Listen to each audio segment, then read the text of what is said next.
Internet, and welcome back to another episode of Meet La Prensa. Viewer, if you like what you see here, be sure to hit like and subscribe. It really helps the channel grow.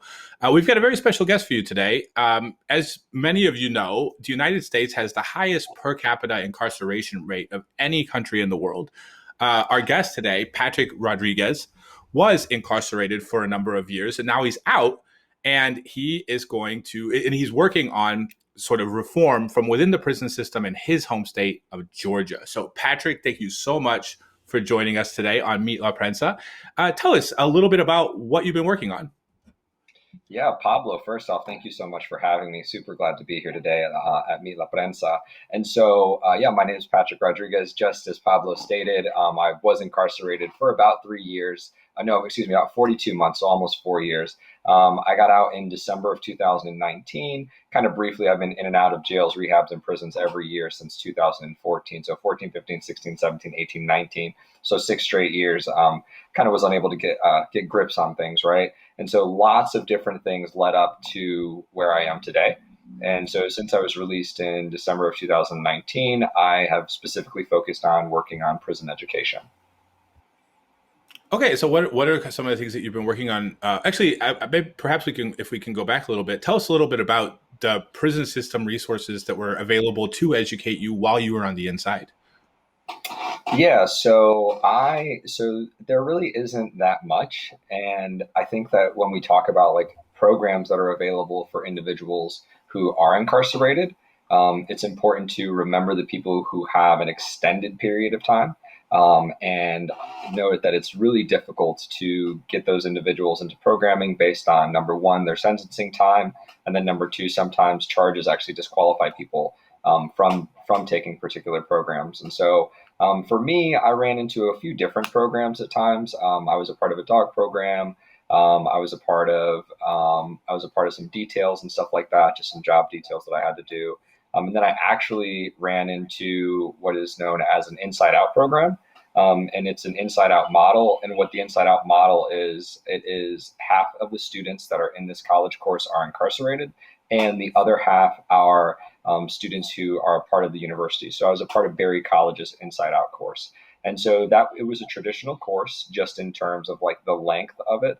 It was the same length as a semester. It equaled 3 college credit hours, and I studied the sociology of disability. Interesting, fascinating. So now that you're out, what are some of the things that you're working on to change within the system or to perhaps reinforce within the system? Yeah, so I guess like I just want to state first off that I did attend university prior to incarceration, and then I had lost that. I guess it was that focus and desire to continue my education. But after I ran into Berry College's course, that it basically lit a fire in me. While I was in the course, I transitioned over to the Atlanta Transitional Center. And then I was able to, once I got out of the transitional center, take what is known as the Clementi course by Common Good Atlanta.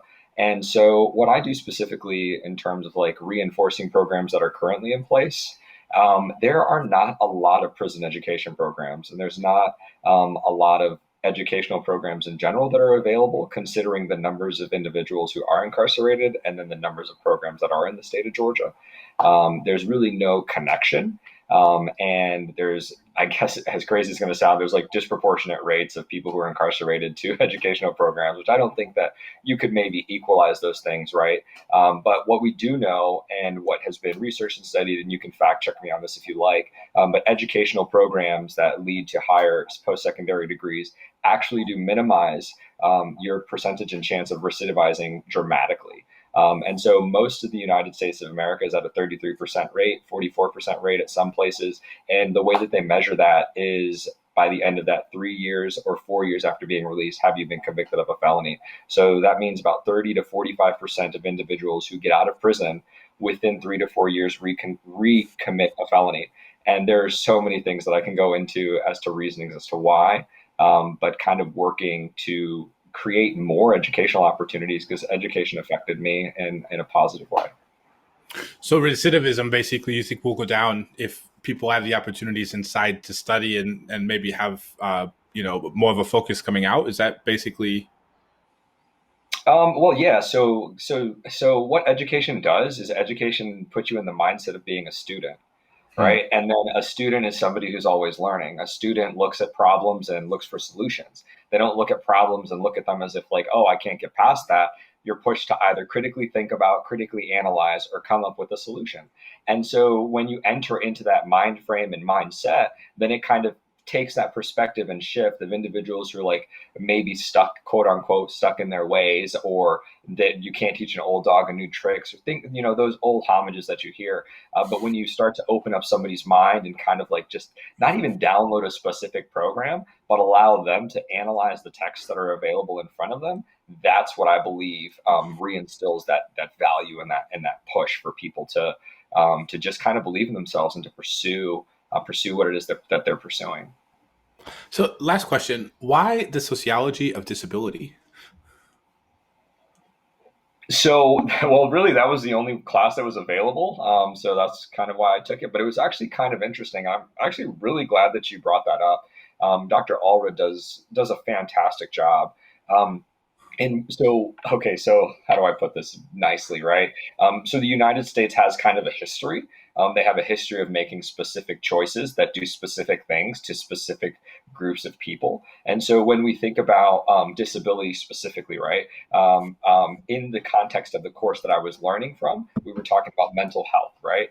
And so I believe it was in the 60s or 70s, deinstitutionalization happened, and that was the taking away of mental health institutions. And what inadvertently happened is individuals who had mental health issues were not able to access those resources anymore because those institutions were taken away. And so the prison system ended up becoming a housing for people with mental health issues. And I think we all know that the prison system is not equipped to properly help and advocate for people with mental health issues. So, actually, one more question before, if you Yeah, don't mind. sure. Um, Go. so, let's say that you were to walk outside right now, and the Secret Service is on your front lawn saying the president wants to see you right away, and then they zip you to the White House, and in the Oval Office you see Kamala Harris and Joe Biden sitting there, and they're like, Patrick, what can we do for people who are incarcerated in Georgia? What can we do today? What's the most important thing we need to do for them? Well, the first thing that you can do is make it so that incarcerated people can access Pell Grants, and we don't have to wait until 2023. Especially when you think about Joe Biden being the one advocating for the crime bill that took away Pell Grants. So I would hope that he would take that action to make things happen a little bit quicker, considering he was an opposing force that took away the opportunity for people to access education. And the stats stated it. I think it was like 1% of federal Pell Grants was going to incarcerated students. I think that that's fair, considering trying to give people a second chance. But I would also ask them.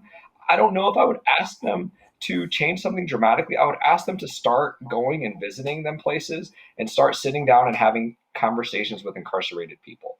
And I would ask them to hear out the needs and the wants of people who are currently incarcerated. So there's a specific way that I might dream and imagine a system being rebuilt and redesigned. But if I had a wish and I had something, it would be for them to have conversations with both incarcerated and formerly incarcerated people so that together we can redesign it. And it's not coming from a place of people who don't have lived experience, who don't understand what incarceration is, but it's a table that's made where everybody has a seat. Got it. Thank you. Well, Patrick Rodriguez, thank you so much for joining us here today on Meet La Prensa. It is an honor Yeah. to have you on. We are really excited about the work you're doing, and we hope you do end up with that meeting with Joe Biden to ask him about the Pell Grants, because most of the time when we ask people this question, like, what would you pitch the president? They tend to be kind of like wishy-washy or very broad. They obviously haven't really thought of it, but you have, and you have a great answer. And that's the kind of answer that I think, like, can get the ball rolling. So thank you again for coming on Meet La Prensa. It's an absolute joy. Viewer, be sure to like and subscribe, and you can find Patrick's Twitter handle right here in the description of this video. Thanks again for joining. That's a wrap.